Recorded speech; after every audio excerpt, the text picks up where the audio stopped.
रात को किचन से बर्तनों के गिरने की आवाज आती। शमीम बेगम देखने जाती। वहां कुछ ना होता, बस फ्रिज के ऊपर स्याह काल भरे हाथों के निशान होते। घर के आंगन में एक पुराना पौधा था। एक दिन वो मुकम्मल स्याह हो गया। रियाज को उसी के नीचे से एक काला तावीज, बाल और खून से भरी थैली मिली। कभी कभी किसी घर में सिर्फ दीवारें नहीं बोलती, साए भी चीखने लगते हैं। ये कहानी है एक ऐसे घर की जहां रिश्ते बिखरने लगे, मोहब्बत खत्म होने लगी और एक ऐसा साया उतर आया जो सिर्फ दिखाई नहीं देता था, महसूस भी होता था। यह है साया। शमीम बेगम की आवाज हर सुबह किचन से गूंजती। ये सालन किसने पकाया? नमक की बोरी डाल दी? कुछ सीखा ही नहीं तुमने। फौजिया खामोश खड़ी रहती। जुबिया चुपचाप प्लेट लेकर दूसरे कमरे में चली जाती। नईम शाम को आकर दरवाजे पर जूते फेंकता। ये घर आते ही दम घुटने लगता है। न सुकून है न मोहब्बत। फौजिया बिगड़ जाती। क्यों? सिर्फ तुम्हारा दम ही क्यों घटता है? हम क्या पत्थर हैं? रियाज रात देर से आता, नशे में दुध चीजें तोड़ने लगता।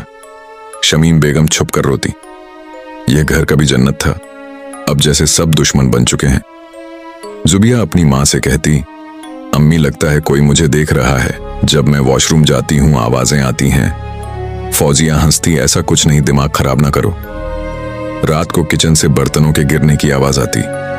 शमीम बेगम देखने जाती। वहां कुछ ना होता, बस फ्रिज के ऊपर स्याकाल भरे हाथों के निशान होते।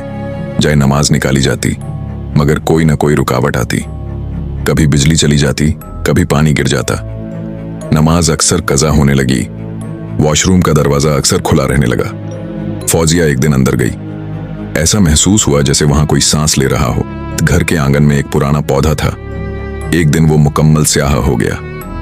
रियाज को उसी के नीचे से एक काला तावीज, बाल और खून से भरी थैली मिली। जुबिया की तबीयत रोज बरोज बिगड़ती गई। वो कहती, अम्मी एक काला साया दीवार से मुझे देखता है। इसकी आंखें खौफ से भरी होती। अब सिर्फ फजा खराब नहीं थी, सबकी तबीयत ज्यादा खराब होती जा रही थी। शमीम बेगम को रात को सांस लेने में दिक्कत होने लगी। रियाज ख्वाब में चीखता। नईम फौजिया को देखना भी गवारा ना करता और जुबिया एक ही दीवार को घूरती रहती। बातें करना छोड़ चुकी थी। एक रात जुबिया बेहोश हो गई। मुंह से झाग निकल रहा था। फौजिया चीख पड़ी। सब घर वाले घबरा गए, मगर कोई किसी से बात ना कर रहा था।